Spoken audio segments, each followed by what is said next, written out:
എല്ലാവർക്കും സ്വാഗതം. നമ്മളിൽ ഭൂരിഭാഗം ആളുകളും പണം സമ്പാദിക്കാൻ തുടങ്ങുമ്പോൾ ആദ്യം തിരഞ്ഞെടുക്കുന്നത് ബാങ്ക് ഫിക്സഡ് ഡെപ്പോസിറ്റുകളാണ്. ഇത് ഏറ്റവും സുരക്ഷിതവും പരിചയവുമുള്ളതുമായ ഒരു മാർഗമാണ്.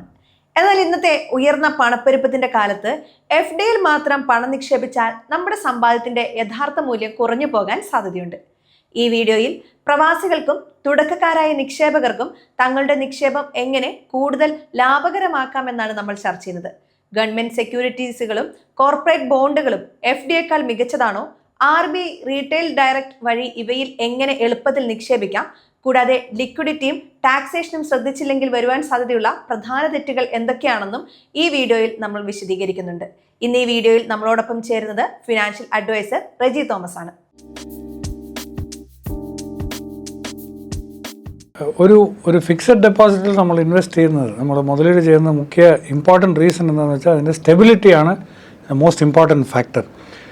പക്ഷേ ഈ ഫിക്സഡ് ഡെപ്പോസിറ്റിലെ പോസ്റ്റ് ടാക്സ് റിട്ടേൺസ് വന്ന് നമുക്ക് എക്സ്പെക്റ്റ് ചെയ്യുന്ന ഇവിടെ വളരെ കുറവായുള്ള റിട്ടേൺസാണ് നമുക്ക് കിട്ടാനുള്ളത്. നോർമലി ഇൻഫ്ലേഷൻ ഒരു 5-6% ഉണ്ടെങ്കിൽ ഒരു FDക്ക് 6 to 7% റിട്ടേൺ ഉണ്ടായെങ്കിൽ നമുക്ക് നെറ്റായിട്ട് കിട്ടുന്ന 1% റിട്ടേൺ ആണ്. സോ ഒരു ഇൻവെസ്റ്ററായിട്ട് നമ്മൾ ഫിക്സഡ് ഡെപ്പോസിറ്റിൽ കൊണ്ട് പണം മുതലീട് ചെയ്യുന്ന മുഖ്യ കാര്യം ആ സ്റ്റെബിലിറ്റിക്ക് വേണ്ടിയാണ്. നോട്ട് പ്രൈമറിലി ഫോർ ആ ഫിക്സഡ് ഡെപ്പോസിറ്റിൻ്റെ വലിയ റിട്ടേൺസ് കിട്ടുവാണോ അല്ലെങ്കിൽ ഇൻഫ്ലേഷൻ അഡ്ജസ്റ്റഡ് റിട്ടേൺസിന് വേണ്ടിയിട്ടാണ് ഈ മുതലീട് ചെയ്യുന്നതെന്നല്ല, but just for the stability of a fixed deposit and the safety it offers. Government securities G-Secs നമ്മൾ പറയുന്ന ഇത് one of the most safest rupee denominated investment. ഇത് മോസ്റ്റ് സേഫ് എന്ന് പറയുന്നത് നമുക്ക് മുഖ്യ കാരണം എന്താണെന്ന് വെച്ചാൽ ഇത് ഗവൺമെൻറ്റിൻ്റെ ബാക്കിംഗ് ഉള്ള ഒരു കടൻ പത്രമായിട്ട് നമുക്ക് നോക്കണം. So it's like a fixed deposit guaranteed by the government. Corporate bonds on the other hand നമ്മൾ ഇത് രണ്ടായിട്ട് പിരിക്കുകയാണ്. ഈ ബോണ്ട് സെഗ്മെൻറ്റ് രണ്ടായിട്ട് പിരിക്കുകയാണ്. G-Secs എന്നുള്ളത് ഗവൺമെൻറ്റിൻ്റെ ബാക്കിംഗ് ഉള്ള ഗവൺമെൻറ് ട്രഷറി ബാക്ക് ചെയ്യുന്ന ഈ കടൻ പത്രമാണ്. കോർപ്പറേറ്റ് ബോണ്ട്സ് എന്നത് ഒരു കമ്പനി ബാക്ക് ചെയ്യുന്ന അല്ല കമ്പനി ഇഷ്യൂ ചെയ്യുന്ന ഒരു ഫിക്സഡ് ഡെപ്പോസിറ്റ് പോലെ നമ്മൾ നോക്കുകയാണ്. പക്ഷേ ഈ government backed securities or G-Secs are very safe because they are backed by the government. So credit അല്ലാതെ default risk ഒന്ന് വളരെ കുറവാണ്. Whereas corporate bonds have higher default risk because they are backed only by the corporate or the company that issues it. പിന്നെ ഇത് invest ചെയ്യാനായിട്ട് നമ്മൾ RBI retail direct എന്നുള്ള ഒരു പ്ലാൻ RBI വഴിയായിട്ട് നമുക്കത് ഇൻവെസ്റ്റ് ചെയ്യാൻ ഡയറക്റ്റായിട്ടുള്ള ഒരു പ്ലാറ്റ്ഫോം RBI നമുക്ക് തന്നിട്ടുണ്ട്. So G-Secs can definitely be invested by retail investors. Short term bank deposits നമുക്ക് തരുന്ന average rate of return about 6 to 6.5% എന്നെടുത്തല്ല. വേറെ G-Secs ഇതിൻ്റെ ഒരു സ്പ്രെഡാണ്. നമ്മൾ shorter term duration government securities നോക്കുകയാണെങ്കിൽ ഇറ്റ് ഈൽസ് അബൌട്ട് 5 to 5.4%. ഇച്ചിരി ലോങ്ങർ ടേം ആണ് ഒരു 6.5% വരെയും to 7% കിട്ടാനുള്ള സാധ്യതയുണ്ട്.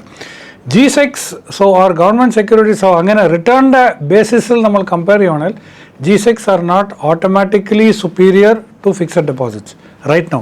Fixed deposits will offer a better rate of return when compared to a government security.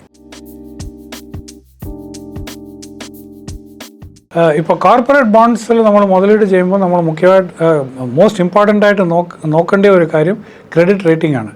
ഇത് AAA അല്ലെങ്കിൽ AA റേറ്റിംഗ് ഉള്ള കോർപ്പറേറ്റ് ബോണ്ട്സിലാണ് നമ്മൾ ഇൻവെസ്റ്റ് ചെയ്യേണ്ടത്. ബിക്കോസ് ആ റേറ്റിംഗ് ഉള്ള ബോണ്ട്സ് ആ റേറ്റിംഗ് ഉള്ള കമ്പനീസ് ആ ബോണ്ട്സ് ഇഷ്യൂ ചെയ്യുമ്പോൾ ഡിഫോൾട്ട് ആൻഡ് ക്രെഡിറ്റ് റിസ്ക് വളരെ കുറവായി നമുക്ക് കാണാൻ സാധിക്കും. അതേ സമയത്തിൽ ഈ bonds and bond prices change with interest rate എന്നത് നമുക്ക് മനസ്സിലാക്കേണ്ട വളരെ ഇമ്പോർട്ടൻ്റ് ആണ്.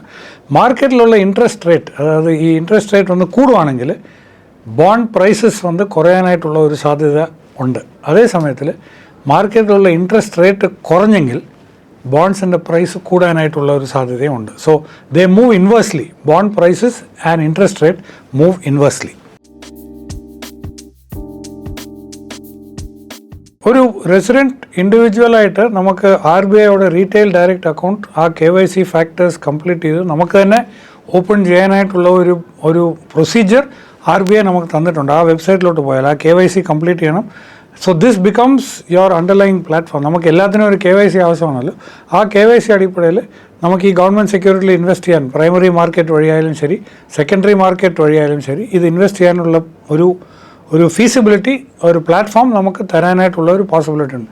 കോർപ്പറേറ്റ് ബോണ്ട്സിന് ആൾട്ടർനേറ്റ് പ്ലാറ്റ്ഫോംസ് നമുക്ക് ഓൾറെഡി നിങ്ങൾ ഗൂഗിൾ ചെയ്ത് നോക്കിയാൽ നമുക്ക് ഇഷ്ടംപോലെ പ്ലാറ്റ്ഫോംസ് കിട്ടും, രജിസ്റ്റേർഡ് ആയിട്ടുള്ള പ്ലാറ്റ്ഫോംസ്. അല്ലെങ്കിൽ നിങ്ങളുടെ എക്സിസ്റ്റിംഗ് ഫിനാൻഷ്യൽ അഡ്വൈസർ അല്ലെ ബ്രോക്കർ വഴിയായിട്ടും ഈ കോർപ്പറേറ്റ് ബോണ്ട്സ് നിങ്ങൾക്ക് ട്രേഡ് ചെയ്യാനായിട്ടുള്ള ഫെസിലിറ്റി അവർ തന്നെ ഒതുക്കി തരും. But RBI retail direct is meant only for government securities. ഓരോ റീറ്റെയിൽ ഇൻവെസ്റ്ററുമേ നമ്മളെപ്പോലെ ആര് വേണേലും അതിനകത്ത് KYC കംപ്ലീറ്റ് ചെയ്ത് നമുക്കായിട്ട് ആ GSEC ഇൻവെസ്റ്റ്മെൻറ്റ് ചെയ്യാനുള്ളത് മാത്രമേ ഉള്ളൂ.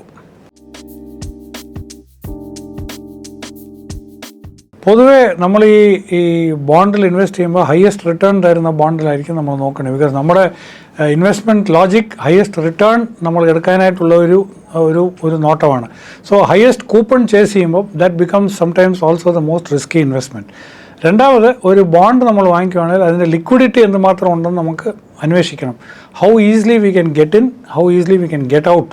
നമുക്ക് ആവശ്യമുള്ളപ്പോൾ ആ ബോണ്ട് വിറ്റ്, at least in the secondary market ആ ബോണ്ട്സ് വിറ്റ് നമുക്കത് കാശാക്കാൻ ഒരു എമർജൻസിക്ക് അത് ആ ലിക്വിഡിറ്റി ഫാക്ടർ വളരെ ഇമ്പോർട്ടൻ്റ് ആണ്. മൂന്നാമത്, ഇൻട്രസ്റ്റ് റേറ്റ് റിസ്ക്.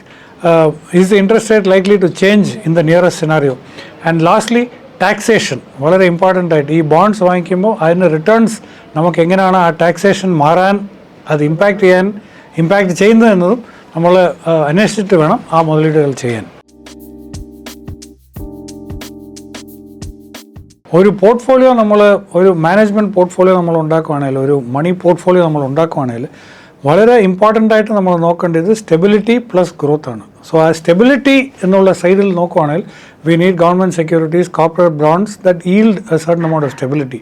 ആ ഗ്രോത്തിൻ്റെ ആവശ്യം നമ്മൾ mutual funds, may be into direct equities or index funds, ആ ഒരു ബക്കറ്റിലാണ് നമുക്ക് ആ ഗ്രോത്ത് കിട്ടുന്നത്. സോ ഒരു പോർട്ട്ഫോളിയോയുടെ best management will be a combination of government securities and bonds plus stocks and mutual funds. ഇതാണ് നമ്മുടെ ideal combination. So ideally you can start with may be 60-40 or 50-50, 30-70. ഓരോരുത്തരുടെ ആ ഇൻവെസ്റ്റ്മെൻറ്റ് ഏജ് വെച്ചിട്ടാണ് നമ്മളിത് define ചെയ്യുന്നത്. But I think ഓരോ മുതലീട്ടാളരും ഈ ഇൻവെസ്റ്ററായിട്ടിരിക്കുന്നവർ ഈ mixture of bonds and G-SECs plus direct equity and mutual funds or index funds become the ideal strategy for portfolio growth. നിക്ഷേപം ആരംഭിക്കുന്നതിന് മുൻപ് ക്രെഡിറ്റ് റേറ്റുകൾ, ലോക്കിൻ പീരീഡുകൾ, നികുതി നിയമങ്ങൾ എന്നിവ കൃത്യമായി പരിശോധിക്കാൻ മറക്കരുത്. ഈ വീഡിയോ നിങ്ങൾക്ക് ഉപകാരപ്പെട്ടുവെങ്കിൽ ചാനൽ ലൈക്ക് ചെയ്യാനും ഷെയർ ചെയ്യാനും സബ്സ്ക്രൈബ് ചെയ്യാനും മറക്കരുത്.